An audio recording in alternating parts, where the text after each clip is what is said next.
Hello, everybody. I am Uncle Rob in Little Rock, Arkansas. Uncle Ryano is in Shreveport. How you doing, partner? I am good, my man. We in it to win it. We have an amazing guest today. You wanna roll him out? This guy right here, I learned something backstage before we came on that I was unaware of, and I love the fact that I got to thank him for writing that song, but we'll get into that maybe a little bit later. He is a country legend in my mind. He's had some big hits. He got started back in 1975. Mr. David Wills. How's it going, bud? Hey, gentlemen. How you doing, man? Right? Doing perfect. How about y'all? Doing real good, man. Tell us a little bit about that. Like, say, 1973, 74, before you got that record deal and really started getting things rolling, man. Tell us a little bit about David Wills. Guys, it was basically a Cinderella story, actually. And a lot of artists have had this kind of thing happen to them. But my particular thing was I was working in a men's clothing store in Memphis, Tennessee. And my next door neighbor heard that there was a little talent show out in this right outside of Memphis called Lakeland. And the winner of the talent show would receive $1,000.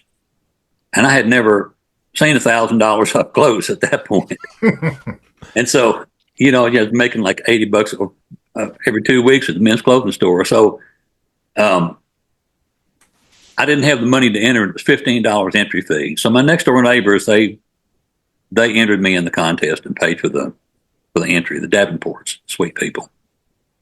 And I went out there and I competed all day long. Hank Williams Jr., matter of fact, is one of the artists that performed on the show. He wasn't in the contest, but he was a performer on the show. But anyway, there was a guy named Charlie Rich, and he had a manager named Cy Rosenberg. Cy Rosenberg was Charlie's manager, and Billy Deaton was a booking agent up in Nashville. They got their heads together and said, okay, we're going to let this boy right here win the contest because Mr. Rosenberg wanted to take me to Nashville and make a star out of me.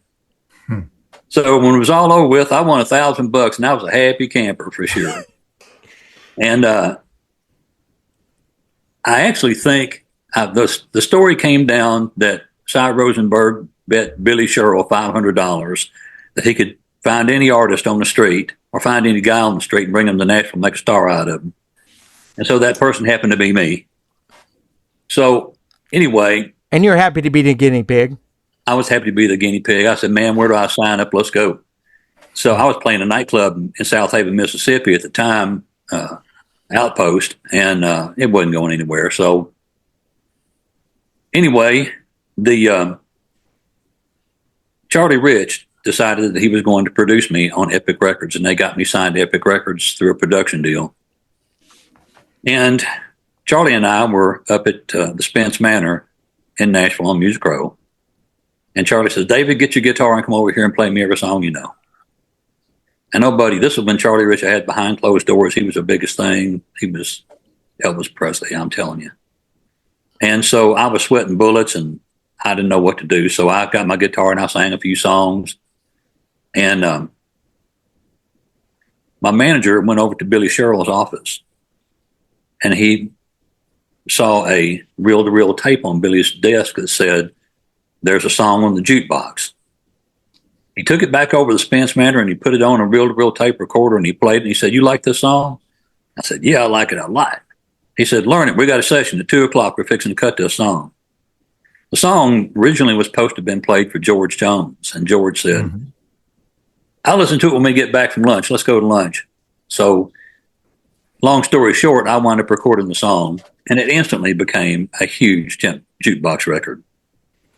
And I was just living in Memphis. I had a little old house up in Memphis and trying to make it and everything. Next thing I knew, 3 weeks later, I had a hit record on the charts and it was flying up the charts and I was opening for Charlie Rich. And I opened for Charlie Rich for 2 years.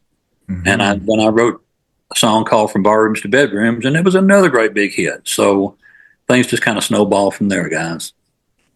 Man, I tell you what, I didn't know you were the one who was saying the one about the jukebox. I did not know that until you told me a while ago, and I was like, I did not realize that was you. But from bar rooms to bedrooms, I wore that thing out. It's ironic that you talk about Charlie Rich because my mom had all that. She had behind closed doors, the 45s, the albums. They had it on 8-track, and I literally wore behind closed doors out, and from bar rooms to bedrooms right behind it. Also, David Houston had that Almost Persuaded. I was wearing all those records out. And so those songs were, I was 5 years old, but I remember like it was yesterday. That is absolutely amazing. So well, let me tell you real quick. When people ask me what was your very first record, and I say it was called There's a Song on the Jukebox, they don't necessarily remember that title, but when I go, I want a drink, and here's a 20, bring my change and dimes, they go, oh my God, I got that. Well, that's how they recognize that's the reaction I gave you, even though I'm in radio and I've been around radio since 1985.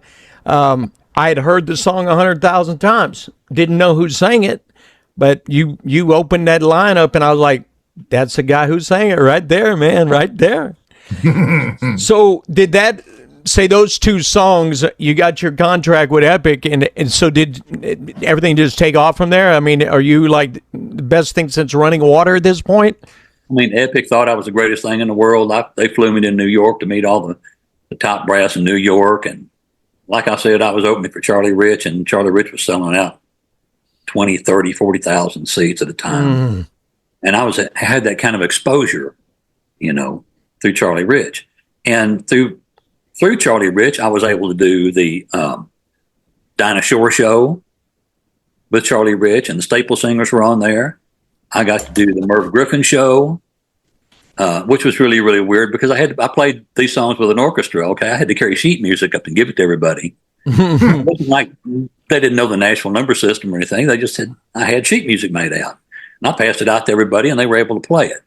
But those were pretty big deals right there. And then, I opened for Charlie Rich for 2 years, and we went everywhere. It was the most amazing experience. And I got to ride in the limo with Charlie. The band got to ride on the bus. I got to ride in the limo with Charlie every time we stopped the airplane and get off. And everybody was beating on the car, and I went, oh, they want my autograph?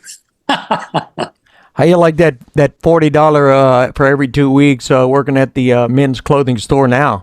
Well, that would about buy me a McDonald's lunch or something now. But well, I'm glad you never looked back, man. That's the cool thing is there was it's about the stage. You were the same artist when you were playing in Memphis at that little hole in the wall. And that's the thing is so often we try to tell the indies, and that's who your audience is right now, is all these independent musicians all over North America that watch this. We try to explain to them, there's a story of a orchestra, amazing artist, recording artist. He did classical compositions. He played $600 a ticket. Times 2,000 seats, played one of those big concert halls up in Boston. Then that was in Washington, D.C. He played almost a $4 million Stradivarius fiddle, violin. And the same guy, he comes over, he wanted to prove a point. And he came, he waited 3 weeks, and then he performed in the subway in Boston. Same 2-hour set, same instrument. He changed his clothes, and he played the exact same set the same way in the subway. And instead of getting $80,000 or $100,000 payout his part for that one night, he played his 2-hour set, and he got, I think it was $32 people passing by through in his violin case. Yeah. So it's basically, they finally, thanks to Mr. Charlie, Charlie Rich, he got you the right stage. Well, dude, at that point, I was 23, 24 years old, and I was making $7,000, $8,000 a month. Yeah. Charlie Rich. And Yeah. I was living high on the hog, man. Man, And the dollar was worth so much more than it is now. So yeah, that's that people don't $7,000. It would take probably $50,000 or $40,000 a month now. Oh, absolutely. Yeah. It was crazy. It was a crazy amount of money. But I was, like I say, guys, I've been very, very fortunate in that. God has blessed me all over the place. And I'm still doing it, and I'm tickled to death about it. And here's the great thing is, I wrote for a publishing company up here in Nashville. Me and Bill Shore is my songwriting buddy he and I have written songs together for 45 years. And we squirreled away a whole bunch of songs and everything. And on these 3 albums that I just did, I was able to go back through the archives and pull out these songs. And that's where the basis for a lot of these songs came from, that had never been recorded before. Mm-hmm. So I had a pretty good well to pull from, you know. So you're in Nashville. You're currently in Nashville. Is where you live. I live right outside of Nashville. Never went back to Memphis again. No more men's clothing store. That's where I met my wife. Was in Memphis though. I went to Memphis to a birthday. One of my songwriting buddies had a girlfriend that lived in Memphis, and she was having a birthday party. And he said, "David, you want to go to Memphis with me to her birthday party?" And I said, "Well, sure. I don't have nothing else to do." So we hopped in the car and drove to Memphis and went to the party. And the party got really boring until my wife walked in the room, and she's really, really good looking. And she walked in with a plate of sausage balls, man, and set those things down on the table and walked straight over to me and stuck her hand out and said, "Hi, I'm Juanese Clement." And I said, "Well, hi, I'm David Will." She said, "I know who you are. I've seen you on EO." And right after that, we started dating and got married in 1988. Been married for 38 years, be 39 years this October. Round of applause, man. That is a lot. I mean, that's speaking a lot nowadays, man. That's awesome. But here's the other thing too. I looked at her driver's license and I realized I saw her name was Scarlett Juanese Clement, and I told her, I said, "From here on out, I'm gonna call you Scarlett if you don't care." So she said, "Okay." Well, she's been going if you don't care. If you don't care, you got to get her permission. I got to get her permission, but we go around her family and everything. They all call her Juanese, and I call her Scarlett, and they don't know what to think about that. But you know what? That can be a y'all thing, thing only. That's right, man. That's right. So in Texas, they'll say, "Can we do this if you don't mind?" If you're over there on the eastern side of the Mississippi, they'll say, "Let's do that if you don't care." That's how I think to say. Down in Alabama, I lived in Alabama a long time. They say, "If you don't care, could we go over here for a while?" Yeah. But what happens if I do care? We go anyway. Yeah. Yeah, you got that right. You got that right. So you're still active in the Cashbox chart. I see you got music on the Cashbox chart even after all this time. What do you think about? I mean, to see your song still coming up on top 50, top 30, top 20, how does that make you feel, man? It's great. It's great. It helps to have a great song. And I'm not saying it just because I wrote it, but it's a really special song to me. And I think it is because it celebrates the life and the sacrifice of our military personnel all over the world. And the song's called Honor Bound. And it's just a special song. And I was still able to do it, so I did it. And I'm really, really proud of that song. So you are, is Beverly Jenkins, she your promoter? Yeah. How long you been with BGJs? Oh, probably about the last 6 months, I guess. Obviously, it's worked out pretty good. She got that song on the chart for you. Absolutely. Yeah, we played it. I think we do the official Cashbox countdown every month, and I want to say that song was on there a couple couple months ago, maybe. It was in the top 20. Yeah. I was pulling for you, man. I was pulling for you. I was wanting it to go higher, higher, higher. I wanted it to get back to that song on the blue jukebox and from bar rooms to bedrooms. Last month it was number 9, and I think it dropped to 36. But I think what most people want to hear these days, 10, 20 times a day, is she's from Texas, I can tell. That's right, baby.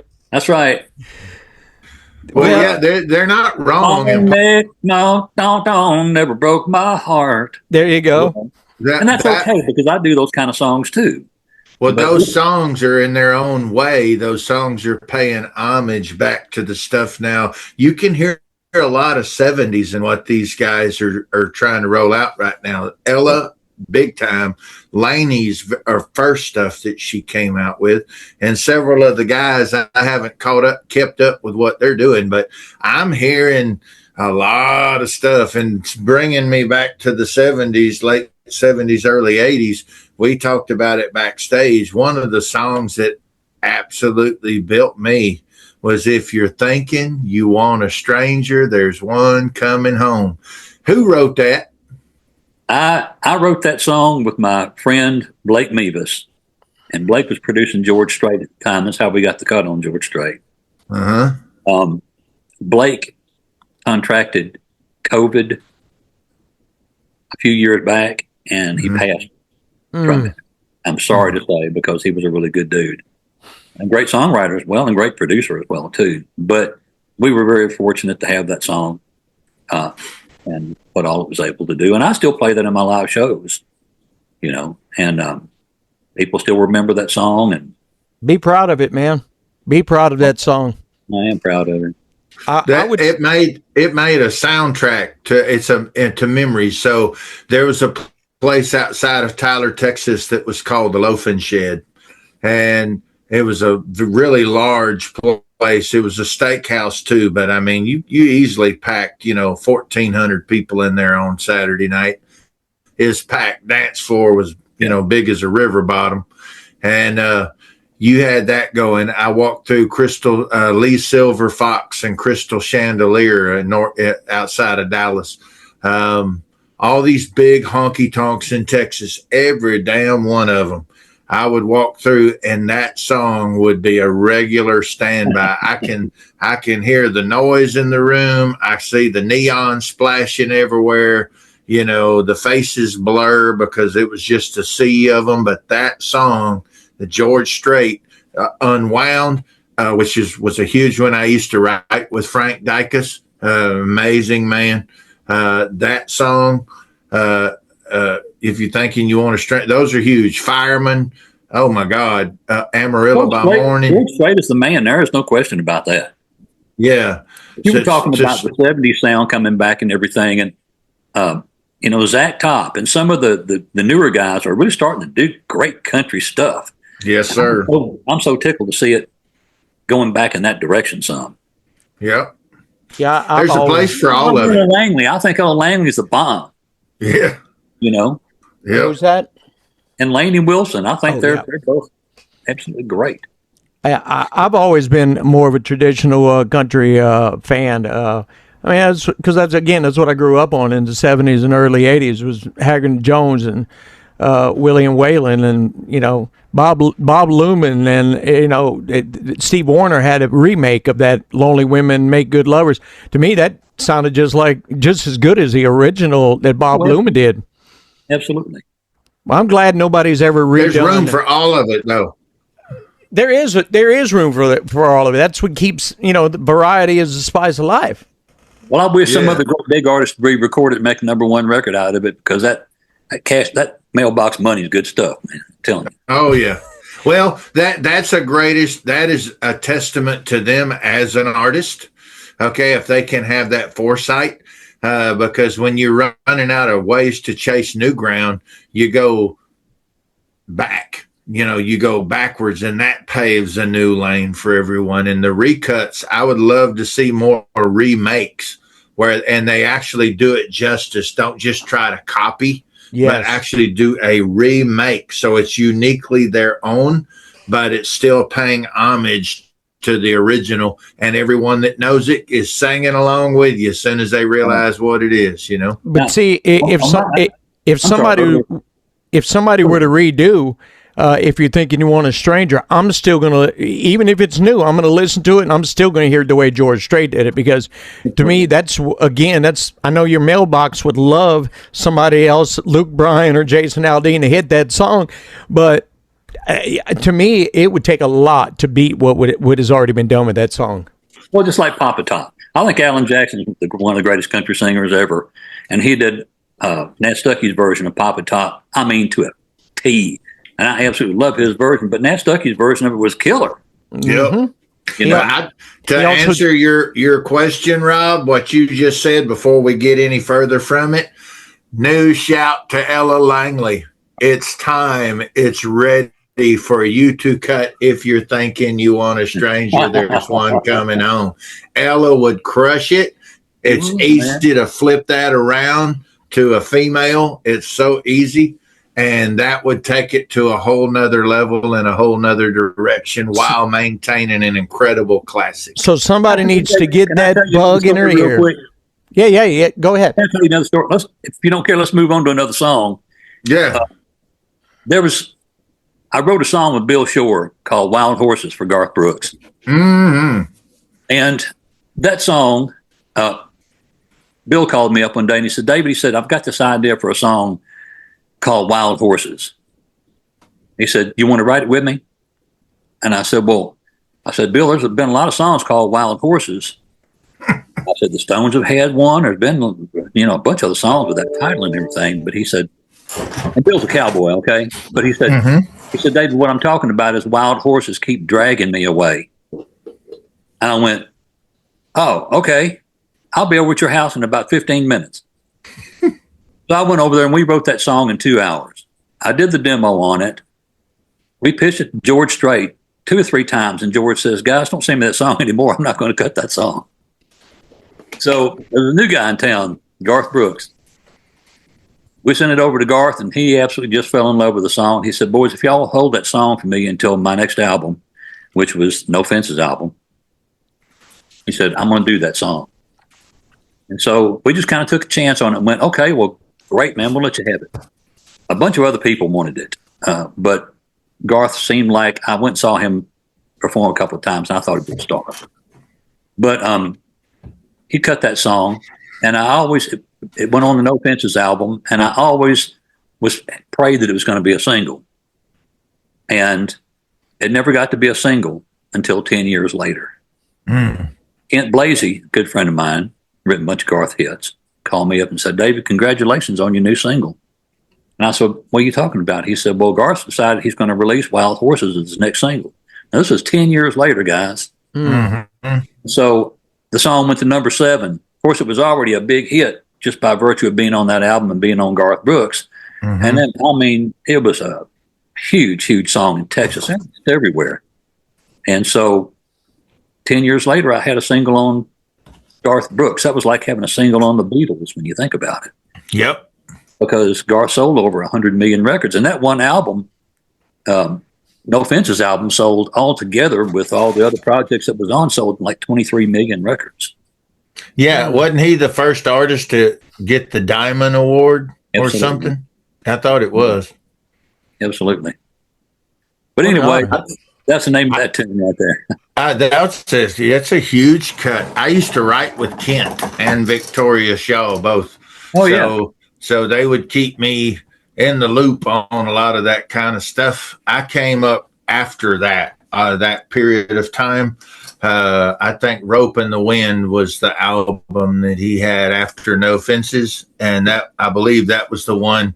That's when I was there in town and first breaking out there in Nashville.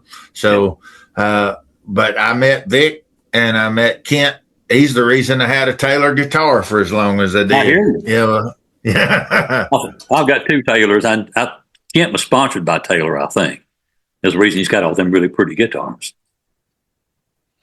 So tell us some more. I mean, how many other songs have you written that we didn't know was yours that went on to be big hits? Man, I'm learning all kinds of stuff today. I wrote a song with a fellow named Don Fremer. It was pitched to John Schneider from the Dukes of Hazzard Boys, and it was called "You're the Last Thing I Needed Tonight," which was a record. And then I wrote with Bill Shore. I wrote "Can I Lean on You, Leona?" Sawyer Brown, which was a huge song for them. They won Star Search with it, as a matter of fact.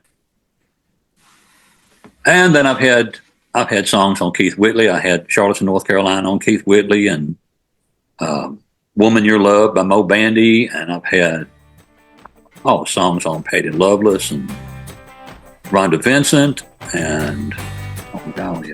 I think your mailman just passed. Pardon me? Yeah. I think your mailman just passed. You need to go check that box, my man. I hear you, man. I hear you.